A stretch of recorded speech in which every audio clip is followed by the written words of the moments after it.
Jamaicans have a knack for turn with hand make fashion. Simply put, it means making the most of what's available to you. And that's exactly what a group of high schoolers have done. With skill and innovation, they've used plastic bottles, water, and other ingredients to make solar light bulbs.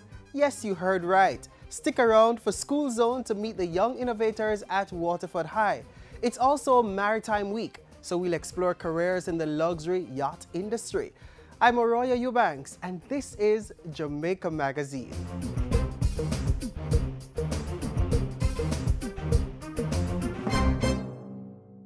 Householders, business people, school administrators, protect yourself and your children from the chikungunya virus. Be on the alert. Help control the mosquito population. Chikungunya is a virus transmitted by the Aedes aegypti mosquito, which breeds in and around your home, workplace, and school. Destroy breeding sites. Empty old tires and all other containers where water can settle. Bore holes in old cans. Cover water drums and garbage cans. Wash flower pots and vases and clean pet dishes regularly. Protect yourself from mosquito bites. Cover your body as much as possible and use mosquito repellent containing DEET. And if you're experiencing symptoms of chikungunya, a sudden high fever, headache, rash, nausea, pain, stiffness, or severe joint pains, see your doctor or go to the nearest health center.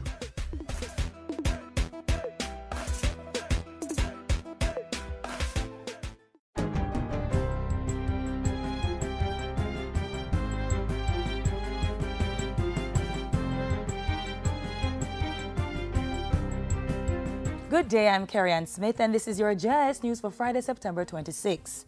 The House of Representatives has approved the Customs Amendment Act, paving the way for the implementation of a system to speed up the movement of goods through the ports.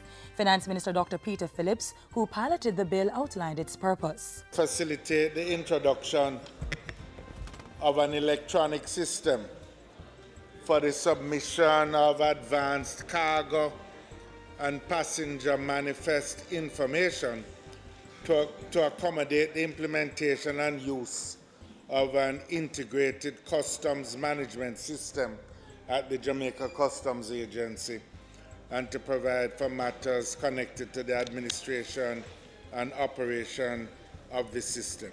The amendments to the Customs Act coincide with the implementation of an updated version of the automated system for customs data. The system costs $4 million and will speed up operations at the ports by automating transactions. It will be implemented over the next 2 years, starting with a pilot in 2015. Plans to improve the quality of scientific research in Jamaica were further advanced with a partnership between the University of the West Indies, UWI-MONA, and the Biotech R&D Institute. Both entities signed a Memorandum of Understanding, which will help to generate income, train students in science and technology, and reduce government funding to the UWI. Education Minister Reverend Ronald Thwaites said the initiative would also allow Jamaica to be more globally competitive in science and research. It's a splendid example of the type of partnership between academia and industry that is needed to drive innovation and wealth creation.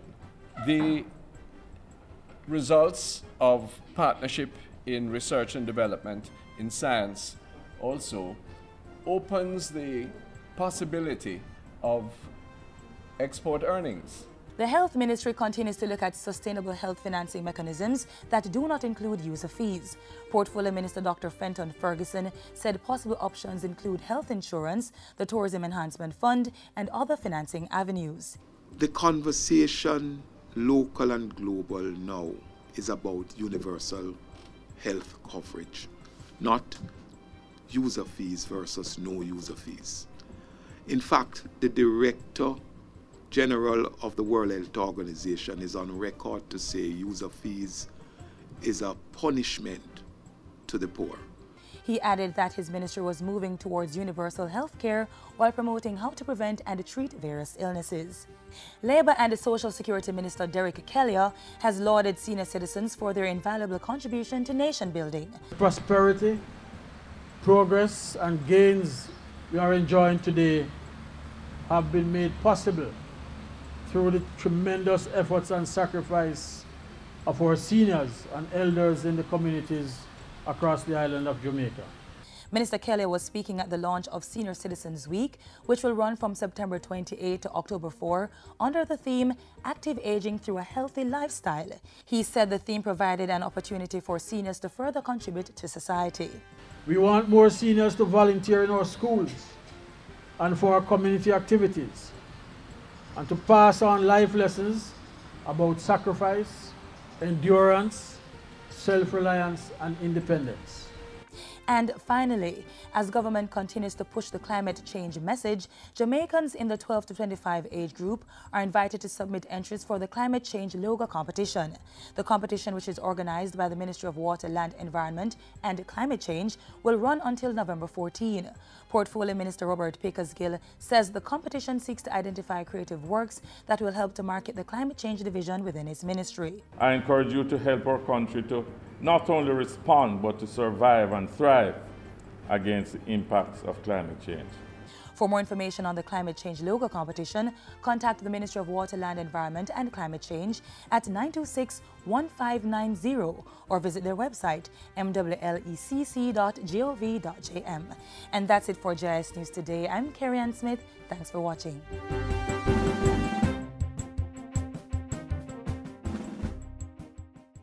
Senior citizens, the elderly, whatever you call them, they are valuable.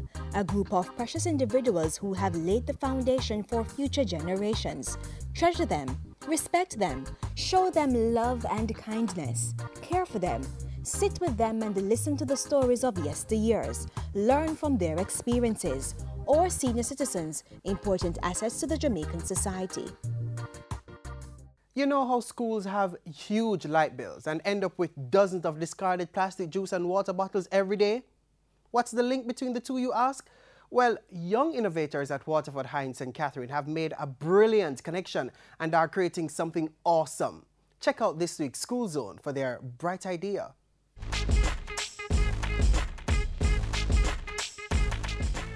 Hey, solar, we are going to use solar. Solar. At Waterford High, we are use solar. What we think? Today on School Zone, Waterford High School strikes yet again, creating light bulbs using plastic bottles. Now that's a bright idea. Stick around with me for more. You will need a sheet of zinc, a chisel and marker, bottles of water and bleach, a sheet metal cutter and flash bond. Okay, you will start by marking out the zinc. So you use the marker and mark out the zinc. And you can use the bottle, or you can cut out like piece of cartridge paper at the size of the bottle. So you would cut it like 3 millimeter bigger than the hole. So I already have one here which is cut out already. So I'm just going to use this. After you have done that now, you would use a chisel to cut out the bottle hole.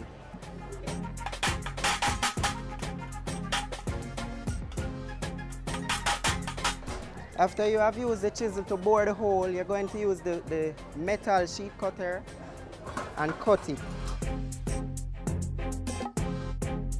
So when you're cutting the zinc, try to have someone professional around you to cut the zinc to avoid cuts. We came up with this project because of the pollution of plastic bottles in our school environment. The Science Club has come together to work to construct a classroom that was out of use. So we have renovated one classroom to solar classroom using plastic bottles with water and bleach. So when you insert the bottle, you could pour your bleach in before or after, whichever way you rather it. 2 drops of bleach. The bleach will act against fungi that will create algae in the water. So after that now, you can cut out the shape to fit on the house top or the school top. The Waterford High School in St. Catherine, an institution which has been steadily developing a reputation for producing young people with skills in various areas. This current solar plastic bottle LipoBulb project is testament to that. We went online, did some research, and we found out that in the Philippines, they actually use a light bulb, they use plastic bottle and water as a lighting source there for low-income families. That idea was brilliant, and we innovate on it a little. So what we do is to actually find a way to light it up without using electricity, since the light bill here is really high, right? So we find a way to get lighting from the plastic bottle, and we are currently using it in the classroom now. School Zone visited the classroom in question and checked out how this natural lighting is working for the students. First, they were saying about the heat, but they're misunderstanding. It's not the bottles the heat is coming from, it's from the zinc roof. But the bottles now give off a good enough light. It's not too bright, it's not too low. So what about when it rains? Those same holes created to let in the light would also let in the rain, right? Above, on top of the roof, we use flashband. Silver stuff to use the patch holes and zinc roof. And underneath the bottom, we use silicone to seal out the water, that no water can come in. So the flashband used to hold the bottle, that it don't fall out. And the silicone used to seal out water particles. So whenever rainfall or anything, it won't affect the class, it won't leak or anything. Gifted and black.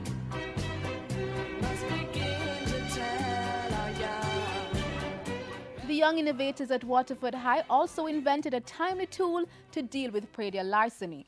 We call it PDL alert system.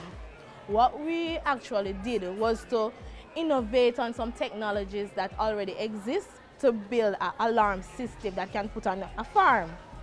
Predial larceny is very common now in the world, in Jamaica, and what we do is trying to find ways to prevent this activity. The PDL alert system, it is placed under the ground. It detects pressure. It placed around your livestock. Not all around the farm, but placed mainly around your livestock. Whenever we have a trespasser now and they step on it, they detect the pressure, and it's on a step because you can't see it. So there will be no sabotage. For example, look, whenever a trespasser step on the mines, you hear alarming sound go off. As in, if you press and you hear the alarming sound. It can either be a loud sound in the surrounding where it can scare off the thieves. They want to get back away from the farm because they can draw attention to the farm. The farmer is not on the farm.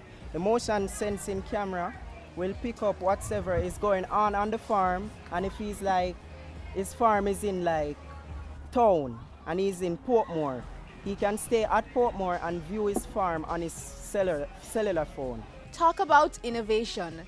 Besides the creative use of technology, the hard work of both students and teachers is already paying off. Waterford High has entered the UDC competition with the solar bottle bulbs, where we were placed first over the other schools.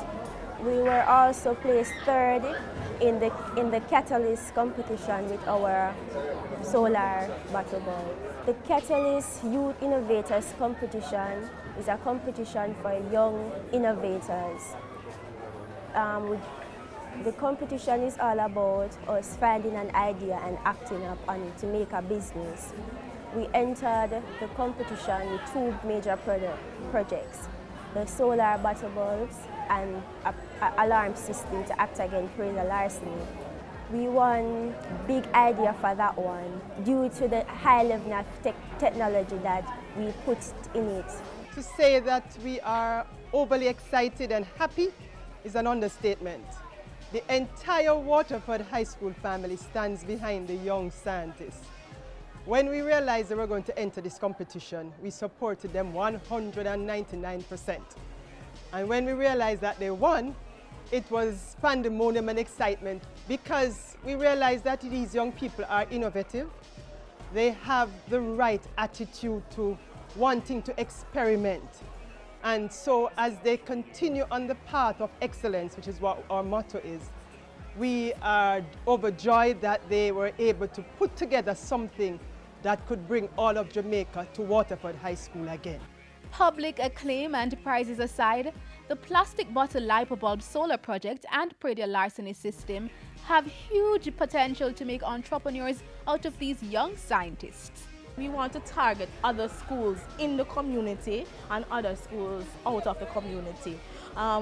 We are planning to do like an installation fee, the students doing the installation for them, and they can always come and visit our school to look at our classroom, and we want them to actually adopt this kind of procedure to conserve on electricity. At Waterford High, we have a light problem. Mountain we pay that the eye bills them. We need a solution to try solve them. Hey, solar, solar, solar. We are going to use solar, solar, solar. At Waterford High, we are use solar.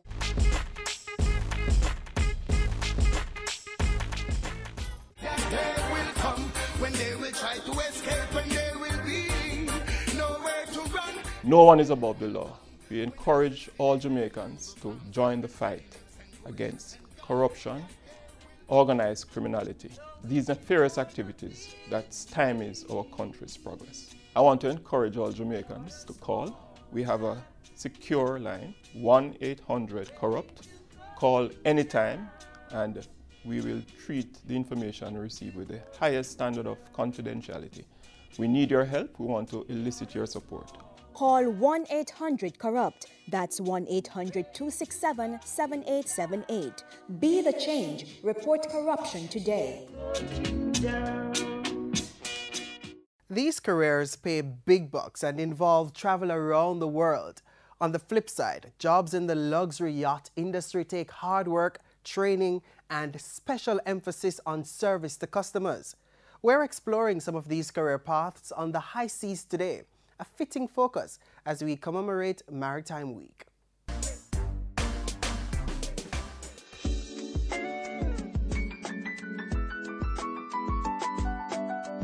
I am the president of Luxury Yacht Group, which is a yacht recruitment company based in Fort Lauderdale, Florida and Antibes, France. We place about 2,000 yacht crew a year through our agency. Rupert Connor has made a career out of working in the luxury yacht industry. And as it has been for him, this unique sector could be your destination for employment. Yachts range in sizes from about 50 feet to larger mega yachts and can be privately owned or chartered to people able to pay the price. But whether they are designated private or charter, all yachts require a crew to maintain and run the vessels. It offers a genuine career path for people who are interested in long-term employment. This is an industry with jobs for everyone, but it's not for everyone. Luxury yacht owners indulge in a lifestyle of glamour, fun, and exclusivity. But crewing on a yacht is not glamorous, and it's not a paid vacation. Very, very important that people who are looking to go into the yachting industry identify that they are not the owners. The owners are not there to pay for their wonderful vacation and billionaire lifestyle. It is a hard-working industry. In fact, expect to work long hours, including holidays and weekends, and being away from your family for extended periods of time. Usually averages from 12 to 15 weeks of the year where the owners are on board. We tend to put all hands on deck for those weeks and, burn the candle on both ends to make sure that the owner leaves with a big smile on his face.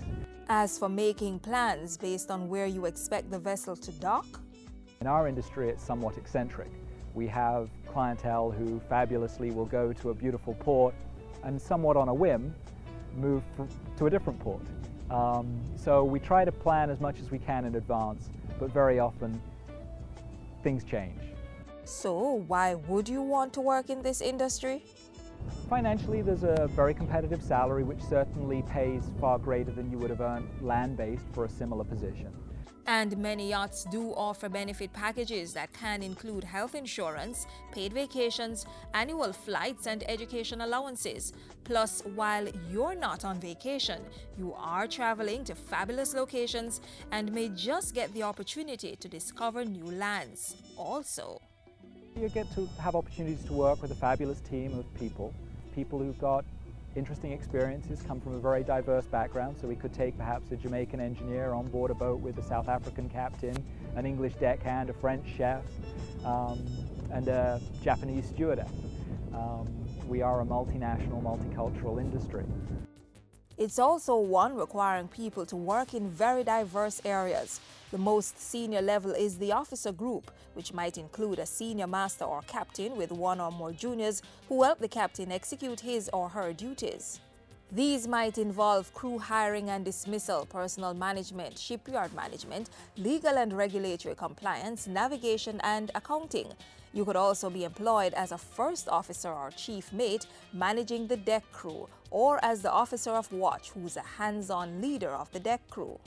Our deck department is primarily responsible for the housekeeping of the exterior of the vessel. Deck positions include a mate who does everything from assist with administrative and safety duties to maintenance and navigation watches. We are very active in the recruitment of engineers. Most yachts have at least one engineer. The largest vessel that we've ever placed crew on board has 5 engineers on board at any one time, ranging from an unlimited master right down to a oiler. You may also be employed as an Electronics Technical Officer ETO, having responsibility for the day-to-day maintenance of all electronic, computer, audiovisual and communications equipment on the yacht. If you see yourself in the galley, available jobs can be found as an executive chef, leading a team that could include several juniors depending on the size of the vessel. Hospitality hotel department is responsible for the interior, so everything diversifying from detailing bathrooms and linens, doing the laundry on board, to the food service and preparation. Food service is in its own right a very high-end skill, and most of our chefs are trained in France or Italy and have Michelin-starred restaurant experience. Depending on the size of the yacht and needs of the owner, you could also find employment as a spa or massage therapist, nanny or tutor, a nurse or medic, helicopter pilot, security officer, project manager, beautician, or a personal trainer, among a range of other jobs.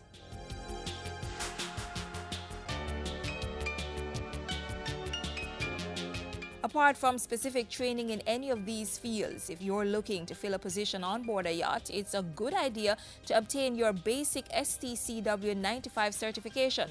That's the Standards of Trading Certification and Watch Keeping. But more important, it's presumed that you have a license, it's presumed that you have experience, but the reality is the people making the hiring decisions are just interested primarily in your personality. What he means is you must always focus on service, doing your task to optimize the owner's experience. Making sure that if the owner's coming back from a dinner on board, that as the engineer you've warmed up the water in the jacuzzi, that the ice maker is functioning so that the champagne is chilled. Your job never just is limited by, oh, my title is this, so I only do that. The great yacht crew do a variety of tasks and integrate fully into every area of the teamwork on board. So, interested? There are several professional yacht recruitment companies that you can sign up with to find jobs on board these vessels of luxury. Registration with the Luxury Yacht Group is free.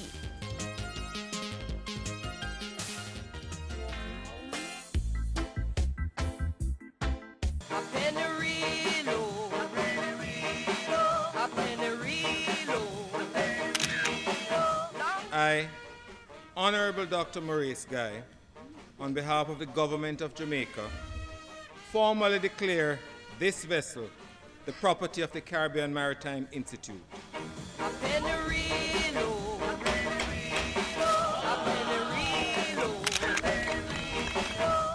That was in April 2013 when the Matalon family donated this 60-foot Hatteras yacht named M.Y. Pennyreal to the Caribbean Maritime Institute. The vessel was acquired for training purposes and can accommodate up to 30 persons. The acquisition supports a Memorandum of Understanding previously signed by CMI and the Luxury Yacht Group LYG to provide critical training to fill vacancies in the industry. LYG will develop a customized apprenticeship program through which it will take CMI graduates straight from graduation and place them as interns on a yacht where they are guaranteed at least 3 months work experience. The comprehensive training will include hospitality management, entertainment, interpersonal and communication skills, basic safety training and etiquette. Coupled with other such innovative partnerships between CMI and industry stakeholders, it means graduates of this institute will be uniquely positioned to grasp the employment opportunities in this niche sector. As our previous segment proves, the Caribbean Maritime Institute, the CMI, is on the cutting edge of global employment training needs. Because we keep in touch with industry. It's about when people come in here, you start with the end in mind. You begin with what the market wants and you prepare people and place them into jobs. And that's why this month's career tip is to consider the CMI as your destination for tertiary education.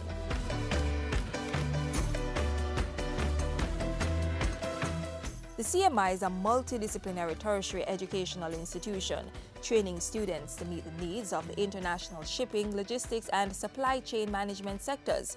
It provides both land-based and seafarers training and is the only recognized institution in the Caribbean catering to this niche market. So it's no longer just about what we do in Jamaica, but it's how we can connect with the rest of the world. This is why at the Caribbean Maritime Institute we first went for global accreditation on all our programs. That's why we're ISO 9001-2008 accredited by Lloyd's. And in short order, we are going for the ISO 14000 environmental certification. The institution offers a range of courses through its engineering, marine, security, and shipping programs. We offer 7 Bachelor of Science degrees at the Caribbean Maritime Institute, from port management, logistics and supply chain management, international shipping. We even have a degree in cruise tourism and marine management. So that's excellent. We have an integrated security degree program, right? And all of these programs are in demand. But within those degrees, you actually get competency-based certification. That's internationally accredited. Most degree, diploma, and certificate programs require specific subjects and prerequisites as part of the admission requirements. We usually ask for 5 CXCs as a minimum entry, including math and English. Physics is a great subject to have. It will give you a push ahead. But chemistry and integrated science, the technical drawing, these subjects are good. You may apply to the Institute online or submit your application form to the school with a few critical documents. The school generally accepts applications from January to April of each year. Loans are available to all eligible students through the Students' Loan Bureau, and an installment plan is available for those who need it. And if you're still not convinced about the CMI for your university experience, the CMI has the best record among all tertiary institutions in Jamaica with placement into jobs after graduation within 6 months. Right now our success rate is over 90%, and I think that is tremendous. For more about the Caribbean Maritime Institute and its offerings, visit the institution online at cmi.edu.jm or on site at Norman Manley Highway, Palisadoes Park, Kingston. Jamaicans, let's celebrate our wonderful tourism industry, which has brought millions to our shores. It's Tourism Awareness Week 2014, September 21 to October 1, and the theme is Tourism and Community Development. Activities include a Community Tourism Fun Day at the Milk River Hotel and Spa in Clarendon on September 27, a Tourism Awareness Week church service in Ocho Rios on September 28, and a Community Tourism Familiarization Tour in the Cockpit Country Trelawney on October 1. Students and teachers can also get involved, as there will be trips to hotels, villas, and attractions. To know more about Tourism Awareness Week, call the ministry at 920-4926-30.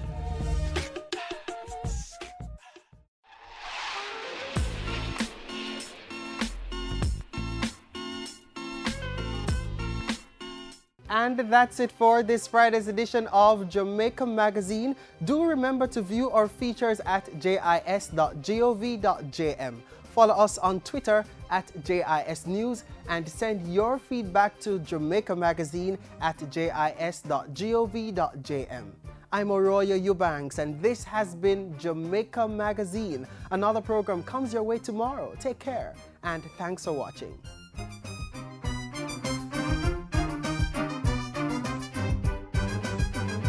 This has been a production of the Jamaica Information Service, the voice of Jamaica.